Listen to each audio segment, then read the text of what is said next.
ये शांत आप सबका स्वागत।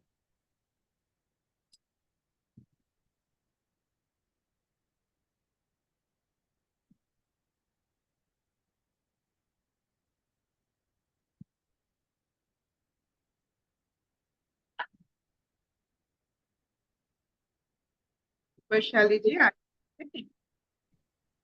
हरिओम अर्पिता, हरिओम आंटी, हरिओम सभी योगियों को। हम लोग गीता का 12वां अध्याय पढ़ रहे हैं। उसमें हम आज श्लोक नंबर 17 पढ़ेंगे। श्लोक नंबर 17। इसमें भगवान आगे बोल रहे हैं।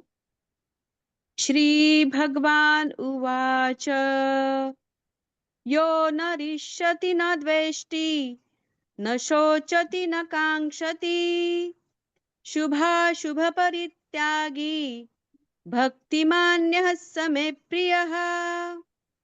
यो न हृष्यति न द्वेष्टि न शोचति न कांक्षति शुभाशुभ परित्यागी भक्तिमान्यः स मे प्रियः। जो न कभी हर्षित होता है, न द्वेष करता है, न शोक करता है, न कामना करता है, तथा जो शुभ और अशुभ संपूर्ण कर्मों का त्यागी है, वह भक्ति युक्त पुरुष मुझको प्रिय है। हरिओम।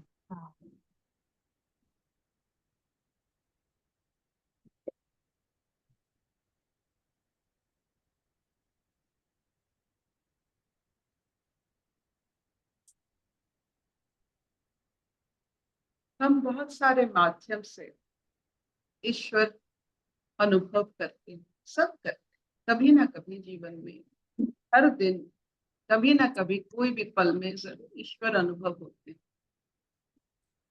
जब भी आपको मुक्त लगे, आनंद लगे, जब भी आपको अभय लगे, कोई भय नहीं, ये सब ईश्वर अनुभूति। खुद की दिव्य गुण, ये सब ईश्वर अनुभूति। किसी और की दिव्य गुण को सराहना, ये भी ईश्वर अनुभूति। तो भक्त और ज्ञानी में क्या फर्क है? भक्त तो हम सोचते हैं ना, जब भी हम बात करते हैं, वो बुद्धि से किया या अपनी हृदय से किया। ईश्वर बुद्धि में वास करते हैं या हृदय में वास करते हैं, ये बहुत बड़ा रिसर्च है। शरीर तत्व विज्ञानी वैज्ञानिक होने के कारण हम जानते हैं कि हमारा सोच अपने मस्तिष्क यानी हमारे दिमाग से होता है, लेकिन वो दिमाग को खाना कौन खिलाता है? वो दिमाग को कौन रक्त की प्रवाह करता है? वो है आपकी हृदपिंड या हार्ट। तो खाना खिलाने वाले का बहुत ही महत्व है हमारे सोच पर। आप जो खाते हो शारीरिक तौर पर, और उससे जो पंप करके सही समय पर उसे पहुंचाता है सोच के लिए, वहीं से बुद्धि प्रकट होता है। तो ईश्वर कहाँ बसते? ईश्वर हर जगह बसते हैं। आपकी स्थिति के कारण आप उन्हें उस जगह पर अनुभव करते हो। जब भी कोई इंसान शारीरिक तौर पर कुछ अनुभव होता है, कुछ ईश्वर की राह मिलता है शारीरिक तौर पर, कोई भी काम को संपूर्ण करना, बहुत सारे लोगों के लिए अपना जीवन निछावर कर देना, उनके लिए कर्म करना, ईश्वर शरीर में बसते। तो जब आप योग लगाते हो बुद्धि का,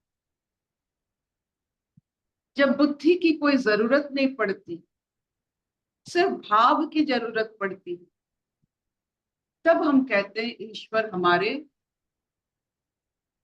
हृदपिंड, हार्ट में बसते हैं,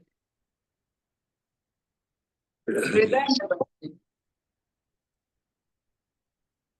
तो भक्ति योग में ईश्वर को जब हम हृदय में धारण करते हैं, इसका मतलब ये हुआ जिसके हृदय में ईश्वर सदा बसते हैं, उनके पास कभी भी भय, संकीर्ण मनोभाव और घृणा नहीं होता, या सांसारिक आकर्षण नहीं होता। एक पलड़े में ईश्वर, एक पलड़े में सांसारिक आकर्षण, ये दोनों के बीच में आप जब खड़े होते हो और वो पलड़ा आपको भारी लगता है, ईश्वर की पलड़ा, आप जान लेना कि आपके हृदय बहुत ही देव देवियों को धारण करने के लिए समक्ष हो गया। ईश्वर ऐसे नहीं बैठते हैं हमारे हृदय में। आप देखोगे कि हमारे जितने सारे मंदिर, सिर्फ ईश्वर नहीं है, एक मूर्ति नहीं है, पार्श्व देव देवी भी है हर एक मंदिर। वैसे ईश्वर बैठने के लिए पार्श्व गुण भी चाहिए, और पहला गुण है संसार है, उसका आकर्षण है, लेकिन उससे ज्यादा ईश्वर के आकर्षण, ये पहला गुण। यू लव द संसार, यू रिस्पेक्ट द संसार, but you respect and love more your ईश्वर। ये आपको इस अवस्था में खुद को जब आप पाते हो, तब जान लेना कि आप कभी भी, कितने भी, whatever might be the price, आप फूल पत्ते से अपने ईश्वर को खुश कर सकते हैं। आप ईश्वर को खुश करने के लिए आप कभी भी ये धन दौलत व्यवहार नहीं करते। It's very important.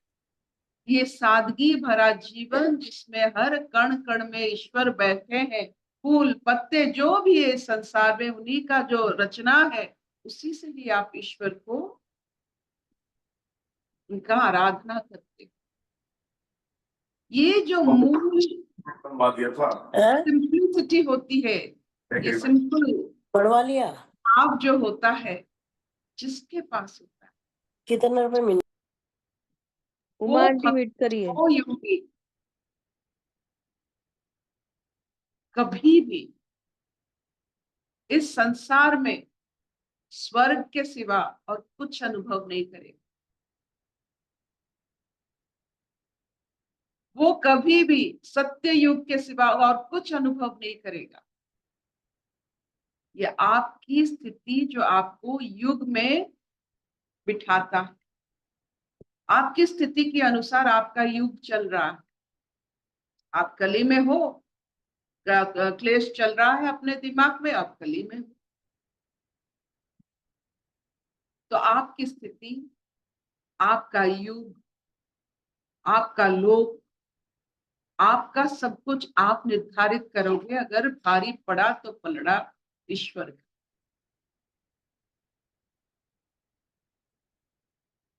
क्या इतना चलेगा? हाँ अर्पिता। हाँ मामा। तो कभी मत कहना कि ये कलयुग है, तो सबके लिए नहीं है। कभी मत कहना कि ये नर्क जैसा है, ये सबके लिए नहीं है। यहाँ स्वर्ग में भी लोग रहते हैं। यही आपके पास भी जो बैठे हुए हैं, आपके साथ में भी जो बैठे हैं हुए हैं, वो स्वर्ग में रह सकते हैं आपके साथ। नर्क में, आप नर्क में भी रह सकते हैं। तो एक बहुत बढ़िया सोच है ना। सत्य युग में विपरीत नहीं था, सब सही था।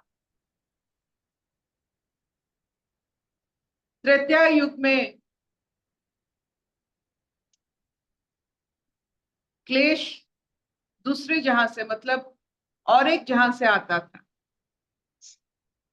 द्वापर युग में अपने घर में आता था क्लेश, अपने घर की सहोदर, अपने भाई मित्रों से ही क्लेश आता था। और कली में खुद से ही आता है। यही डिफरेंस होता है। जब आप खुद की शत्रु बनते हो, आप कली में हो।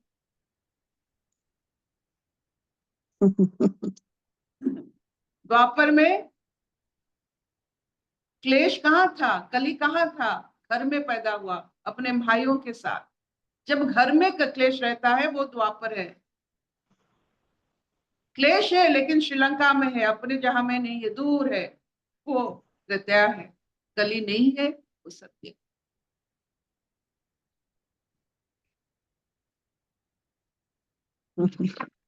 क्या इतना चलेगा? चलेगा चलेगा। अशतो मा सत्कमय, तमसो मा ज्योतिर्गमय, मृत्युर्मा अमृतंगमय। सर्वे सुखिनः सन्तु, सर्वे सन्तु निरामया, सर्वे भद्राणि पश्यन्तु, मा कश्चित् दुःखभाग् भवेत्। ॐ शान्ति शांति शांति। कोई प्रश्न, कोई अनुभव, कोई टिप्पणी या कोई कारीगरी जिसमें हम जिस जहां में चाहे रह सकते हैं, जिस युग को चाहे अनुभव कर सकते हैं। कोई युग खराब नहीं, कोई युग बुरा नहीं, सब युग अच्छे।